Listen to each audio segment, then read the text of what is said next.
And away we go. It is a nightcap Sunday night edition here on BearcatJournal.com, brought to you as always by Galactic Fried Chicken, www.galacticfriedchicken.com. Go get the app, have it delivered. They will bring it right to your front door, pretty much anywhere inside the 275 loop, or you can make it down to Dayton, Kentucky. Tell them to pump it up and save yourself 15% off of those delicious chicken tendies, French fries, fried chicken, coleslaw, fried pickles, and the delicious Galactic sauce. It is out of this world. All right, Aaron. At least the Bengals salvaged your weekend. They tried. They tried to give that one away. Look. Never, ever devalue winning. Win by one, get in the locker room, keep it moving to next week. Yep. I saw a lot of that today where people were just not like bitching and moaning about a win. Have we not learned anything from what's happening in Clifton right now? We'll George and I will talk extensively about it on Tuesday. I'm just saying, like, be happy. They won. You were upset yesterday because UC lost. Today, the Bengals won. Don't worry. Be happy. I mean, you being a Marley guy, no one's surprised by that. That is not Bob Marley. Get out of here. Don't worry, be happy. He didn't do it. I thought he did his own rendition of it though. No. I was thinking Three Little Birds. Three Little Birds. That is I'm nothing. tired, man. Come on. Leave Bob Marley did Don't Worry, fine. Be Happy. Clip that. Yeah, so clip that. You're famous now. Good thing it's the people that clipped it. Never mind. Anyway. Let's get to Big 12 tonight. A look back at the Big 12 this week, and this league's so weird. It's good. Like I feared this, Aaron, coming into the season. This fan base right now, they haven't developed the stomach for this league yet. And I get it. It's like they haven't won a game, so I understand why everybody is losing their shit. And they played terrible yesterday. But are people really paying attention to what happens week to week in this league? It's insane. There's no logic. None. Well, why, Aaron? Because they're all coin flip games. When they're all coin flip games, anything can happen. Including Texas, Oklahoma. When they play each other. Right.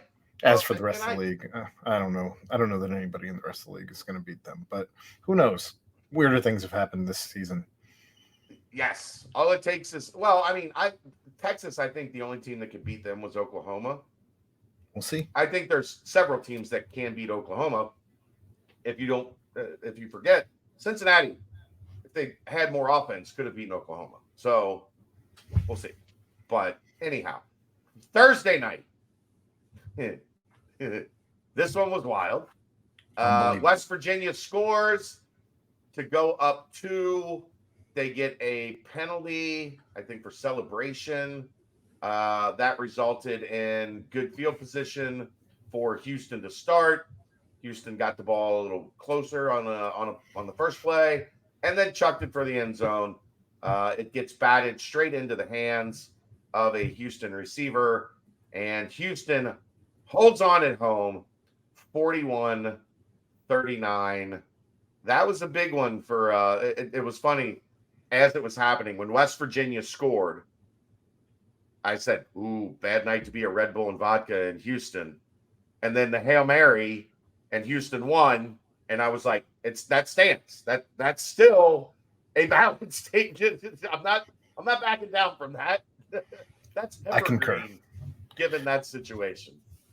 I don't know. That whole the way that all played out was absolutely insane. I can't imagine the way bets. I don't know if you can live bet that late in a game. So I don't know what happened with Vegas in regards to that. In any case, yeah, West Virginia, they lost that sucks on an excessive celebration penalty. You shot yourself in the foot. And put them in position. Yeah.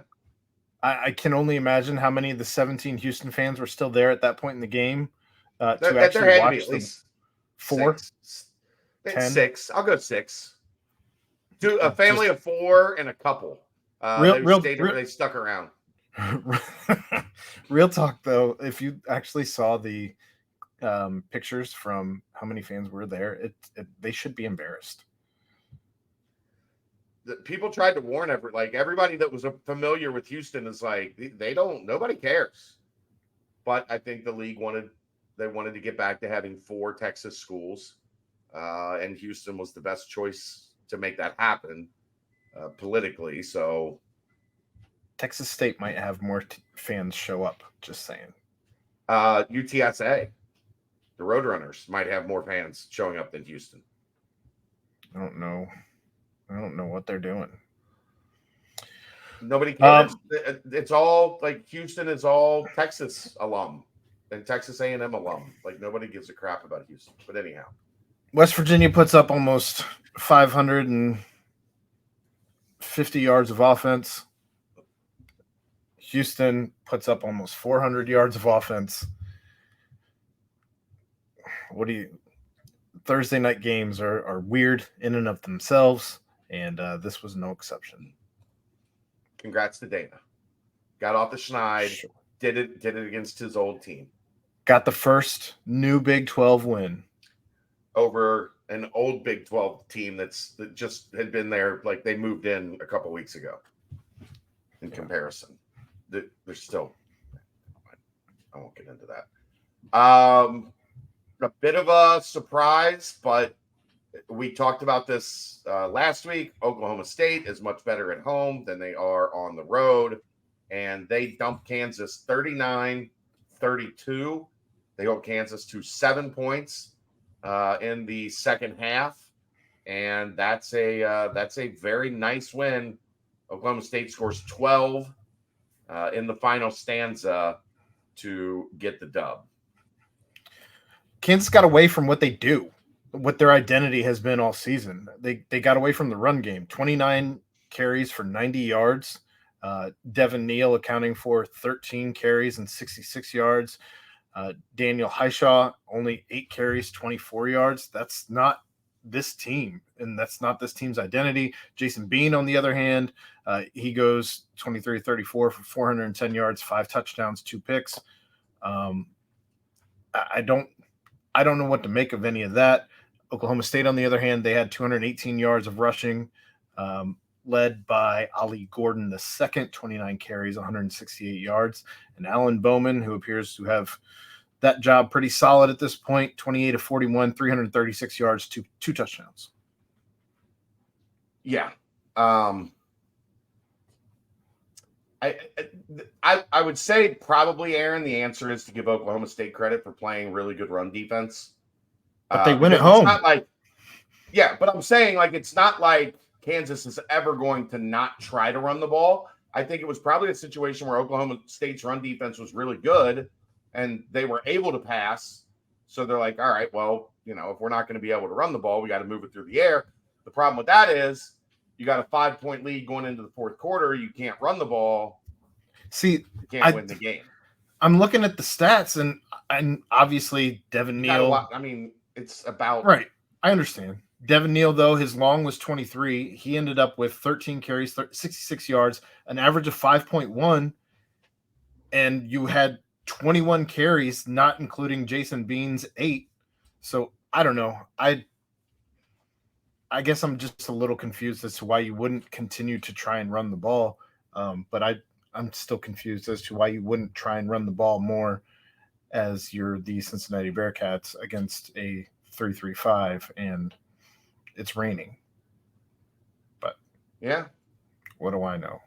We're not talking about that here tonight. I don't want to talk about it. Just confused. BYU tumbling back to earth. TCU 44-11, and it was never that close. That was a stomping of the Cougars, and I hate saying this because it always sounds like sour grapes. They did not. BYU was not very good. Keaton Slovis was terrible. 15 of 34, 152 yards, and a pick. That's it.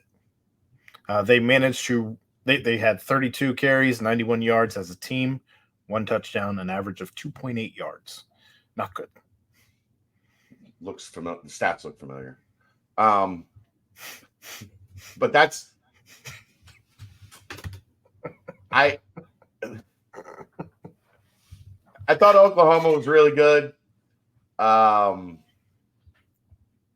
thought Iowa State, you can tell that they're young, but they're ascending, and they are, as young as they are, probably going to be a problem for the foreseeable future, the next 2-3 years in the league, or at least a team that if you don't play well is going to beat you.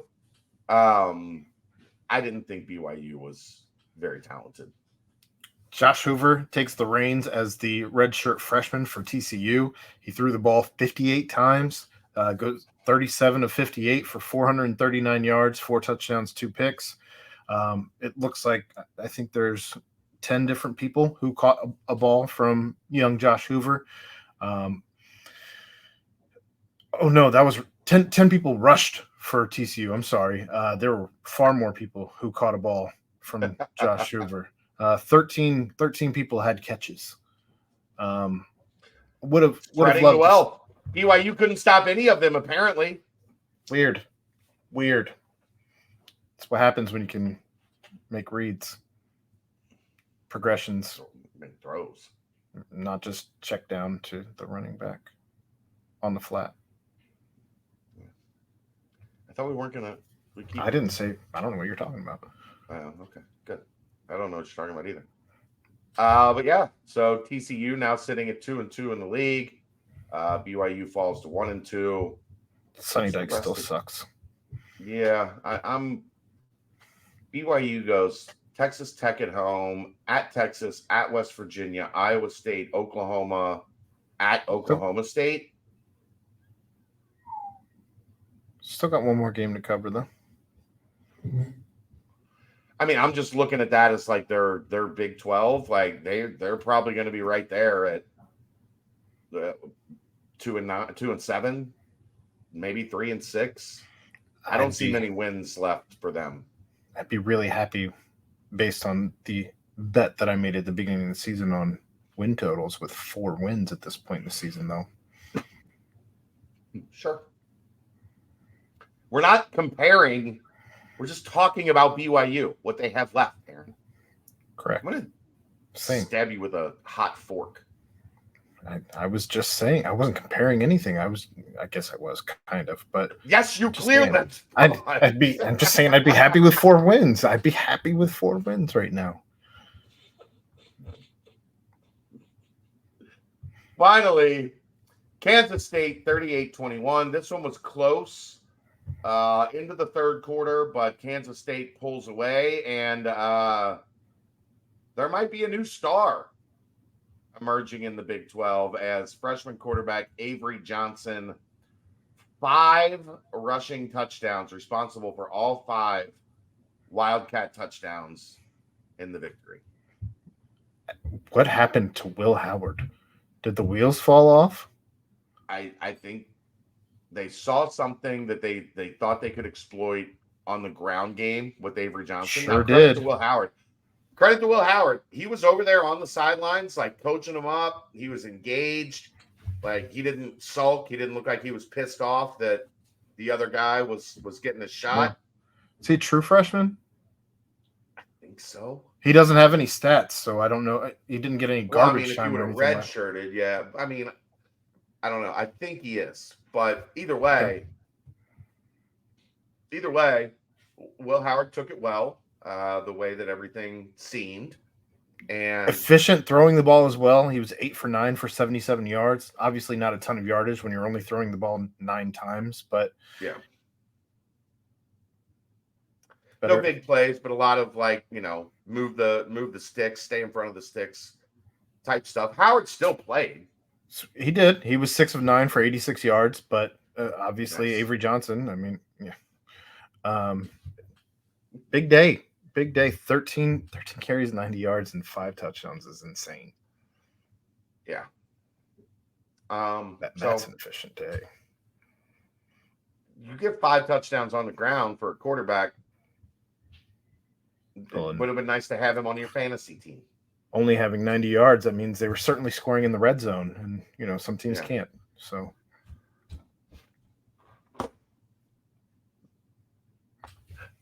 I'm going to have a couple thoughts on what I'm hearing today from the UC Maryland scrimmage. If you didn't see, Maryland won 74-70. The game was played in Pittsburgh. Aziz Bandago and Jameel Reynolds did not play as they are going through the waiver process with the NCAA. Hopefully more clarity on that situation this week. Trust me, I've been asking, and people are very annoyed with me for constantly bugging them about this subject, but hopefully soon. That's at least some point in like what the next step in the process is soon. But yeah, and then I'm sure we'll talk. I'm sure Brent will ask me relentlessly about the scrimmage tomorrow night on the BBP, and I will answer as best I can. But that's going to wrap it up. That's the Nightcap, brought to you by Galactic Fried Chicken, right here on BearcatJournal.com. See ya!